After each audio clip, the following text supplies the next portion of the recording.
Rajesh ಸಾರಥ್ಯದಲ್ಲಿ VR news ಸುದ್ದಿ ಹಾಗೂ ಜಾಹೀರಾತುಗಾಗಿ ಸಂಪರ್ಕಿಸಿ 7483811663.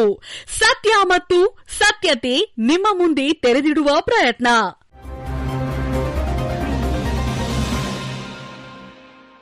ಕರ್ನಾಟಕ ಮಾದರ್ ಮಹಾಸಭಾ ಸದಸ್ಯತ್ವ ನೋಂದಣಿ ಅಭಿಯಾನ ದಿನಾಂಕ 17/8/2025 ಮಂಡ್ಯ ನಗರದ ಹಿಂದಿ ಭವನದಲ್ಲಿ ಸದಸ್ಯತ್ವ ನೋಂದಣಿ ಅಭಿಯಾನ ಸಭೆ ಕಾರ್ಯಕ್ರಮವನ್ನು ಆಚರಣೆ ಮಾಡಲಾಯಿತು.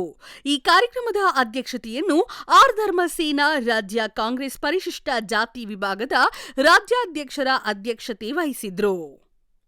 ಈ ಕಾರ್ಯಕ್ರಮದ ಉದ್ಘಾಟನೆಯನ್ನು ಶ್ರೀಯುತ ರೇವಣ್ಣನವರು, ಮಂಡ್ಯ ಜಿಲ್ಲಾ ಕಾಂಗ್ರೆಸ್ ಪ್ರಧಾನ ಕಾರ್ಯದರ್ಶಿಗಳು ಹಾಗೂ ಉದ್ಯಮಿದಾರರು ಭಾಗವಹಿಸಿದ್ರು. ಮುಖ್ಯ ಅತಿಥಿಗಳಾಗಿ ಎಚ್ಸಿ ಜಾಮಪ್ರಸಾದ್, ನಿವೃತ್ತ ನ್ಯಾಯಾಧೀಶರು, ಅನ್ನದಾನಿರವರು, ಹೈಕೋರ್ಟ್ ವಕೀಲರಾದ ರಂಗನಾಥ್ ಪ್ರಸಾದ್ ರವರು ಹಾಗೂ ಇನ್ನಿತರರು ಈ ಕಾರ್ಯಕ್ರಮದಲ್ಲಿ ಭಾಗಿಯಾಗಿದ್ರು.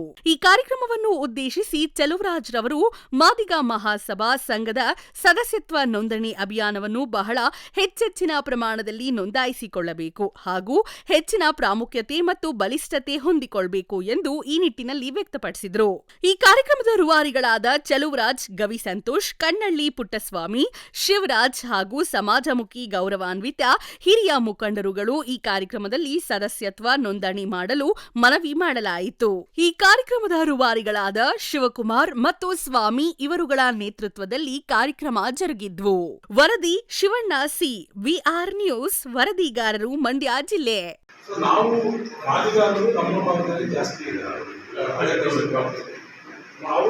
ಕೂಡ ಒಂದು ಚೆನ್ನಾಗಿ ಇದನ್ನು ಮಾಡೋಣ ಸರ್, ಮಾತಾಡ ಅಂದಾಗ ಚೆನ್ನಾಗಿರ್ತದೆ. ಈ ಮಾದಿಗ ವಲಯ ಅಟ್ರಾಸಿಟಿ ಕೇಸ್ಗಳೆಲ್ಲ ಆಗ್ತಿರ್ತಲ್ಲ, ಅದರದ್ದೆಲ್ಲ ಇದನ್ನು ಮಾತಾಡ ಮಹಾಸಭಾ ಮಾಡಿದ್ದಾರೆ. ಇದು 12 ವರ್ಷದಿಂದಲೇ ಮಾಡಿದ್ದಾರೆ. 10 ವರ್ಷ ಆಗಿದೆ. ಇದು ರಿಜಿಸ್ಟರ್ ಆಗಿದೆ. ಒಂದು ಇದು ಮತ್ತು ಎರಡನೇದಾಗಿ ನಾವೆಲ್ಲ ಮಾಡಿದಂಥ ಸಂದರ್ಭದಲ್ಲಿ 10 ರೂಪಾಯಿ ಮಾಡಬೇಕು ಅಂತ ತೀರ್ಮಾನ ಆಗಿದೆ. 10 ರೂಪಾಯಿದಲ್ಲಿ ಯಾರು 10 ರೂಪಾಯಿ ಕೊಡ್ತಾರೋ ಅವ್ರು ಎಲ್ಲರೂ ಒಂದು ಓಟ್ ಹಾಕಿ ಬಂದವ್ರಿಗೆ ಓಟಿಗೆ ಹಾಕೊಂಡು ಕೊಡೋಣ ಅಂತ ಒಂದು ತೀರ್ಮಾನ ಆಗಿದೆ. ಈಗ ಮಾದಾರ ಮಹಾಸಭೆಯ ಸದಸ್ಯರಿಗೆ ತರಬೇಕಂದ್ರೆ ಯಾಕೆಂತಂದರೆ ನಮ್ಮದು ರಾಜ್ಯ ಮಟ್ಟದಲ್ಲಿ ಕಚೇರಿ ಮಾಡಬೇಕಾಗ್ತದೆ, ಜಿಲ್ಲಾ ಮಟ್ಟದಲ್ಲಿ ಇದರಲ್ಲಿ ಮಾಡಬೇಕಾಗ್ತದೆ. ಇವೆಲ್ಲ ಕೂಡ ನಾವು ಮಾಡಬೇಕಂತ ಹೇಳಿದ್ರೆ ಸೊ ನಮ್ಮ ಹತ್ರ ಹಣ ಇಲ್ಲ. ನಾರಾಯಣ ಸ್ವಾಮಿ ಕೇಂದ್ರ ಸಚಿವರಾಗಿ ಅವರೊಂದು ಸಂಘಟನೆಯನ್ನು ಮಾಡಿ ಮತ್ತೆ ಅದರ ದುಡ್ಡನ್ನು ಕೂಡ ಕೇಂದ್ರೀಕರಣ ಸಾಧ್ಯತೆ ಕಳೆದ ಬೆಂಗಳೂರಿನ ಸಭೆಯಲ್ಲಿ ಕೊಟ್ಟಿದ್ದಾರೆ. ಇಲ್ಲ ಮೆಂಬರ್ಶಿಪ್ ತಗೊಳ್ಳಿ, ಮೆಂಬರ್ಶಿಪ್ ತಗೊಂಡು ನಾನು ಹೇಳ್ತೀನಿ, ಯಾವುದೇ ಕಾರಣಕ್ಕೂ ₹1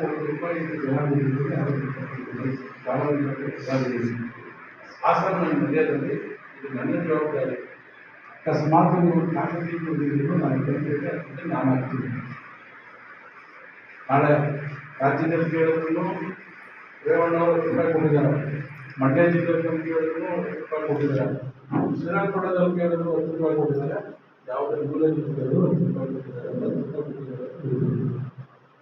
ಹಣ ಇದ್ದರೆ ಇವತ್ತು ಏನು ಮಾಡೋಕ್ಕಾಗಲ್ಲ. ನಮ್ಮ ಜನಾಂಗ ಹ್ಯಾಕ್ ಇವತ್ತು ಹಿಂದೆ ಹೋಗ್ತಿದೆ ಅಂತ ಹೇಳಿದ್ರೆ ಹಣ ಇದ್ದರೆ